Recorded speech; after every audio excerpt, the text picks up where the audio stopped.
দুর্গাপূজার মূল আনুষ্ঠানিকতা শুরু হতে আর মাত্র কয়েকদিন। এরই মধ্যে কুড়িগ্রাম ও সিরাজগঞ্জে চলছে শেষ মুহূর্তের প্রস্তুতি। প্রতিমায় পূর্ণ রূপ দিতে ব্যস্ত কারিগররা। এদিকে পূজা মণ্ডপে মণ্ডপে সার্বিক নিরাপত্তা ব্যবস্থা জোরদারের আশ্বাস দিয়েছে প্রশাসন।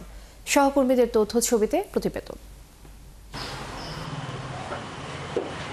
রং তুলি হাতে নিয়ে নিবিড় পরিচর্যায় ব্যস্ত এক প্রতিমা শিল্পী।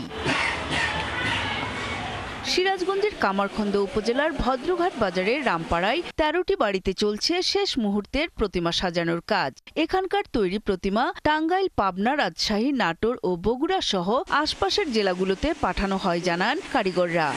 পড়াশোনার পাশাপাশি মা বাবাকে সহযোগিতা করি প্রতিমার কাজে, এবারও করছি এবং আমার এই প্রতিমার কাজটা করতে ভালো লাগে। বিশ্ববিদ্যালয়ে পড়াশোনা করি, এখন পড়াশোনার পাশাপাশি বাসায় এসে বাবা মাকে কাজে সাহায্য করতেছি।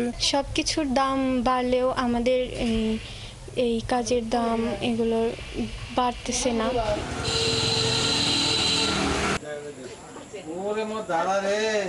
এদিকে কুড়িগ্রাম সদর উপজেলার দাসেরহাট, কাঁঠালবাড়ির দেবালয় গ্রাম এবং রাজারহাটের পূজা মণ্ডপগুলোতে দিনরাত চলছে প্রতিমা তৈরির শেষ মুহূর্তের নানা কাজ। আইন শৃঙ্খলা বিষয়ে অনেকবার বসেছিলাম এবং বিভিন্ন রাজনৈতিক নেতৃবৃন্দ আমাদেরকে আশ্বস্ত করেছে যে কোনো সমস্যায় তারা সাড়া দেবে। আমরা আশা করি সকলের সহযোগিতায় আমরা শান্তিপূর্ণভাবে দুর্গাপূজাটা পালন করতে পারব। তবে এবার প্রতিমা তৈরির উপকরণের দাম বেড়ে যাওয়ায় প্রতিমার দামও বেড়েছে জানান কারিগররা। অনেক কাস্টমার ঘুরি গেল, চাহিদা গেলে অত্যাধিক বেশি হয়ে গেল, এখন প্রতিমা দিতে পারি। এবার প্রতিমার রেট বেশি, এখন তারপরেও প্রতিমার চাহিদা এবার অন্যান্য বছরের চেয়েও বেশি।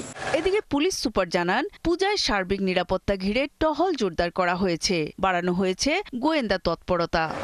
আমাদের বিভিন্ন রিপোর্টে কিন্তু আমরা অধিক ঝুঁকিপূর্ণ বা মধ্যম ঝুঁকিপূর্ণ কোনো তালিকায় আমরা নেই। আমাদের এখানে শান্তিপূর্ণভাবে হবে এটা ফোরকাস্ট আর কি।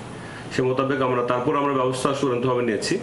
উপজেলা পর্যায়ে কমিটিতে শুরু করে আমাদের যে মোবাইল টিমগুলো সবসময় ঘুরছে সব জায়গাতে। সিরাজগঞ্জ জেলায় এবার ৫১১টি মণ্ডপে এবং কুড়িগ্রামে ৫৩৭টি মণ্ডপে পূজার আয়োজন করা হয়েছে। নূর তাজমিন নীর, ৭১।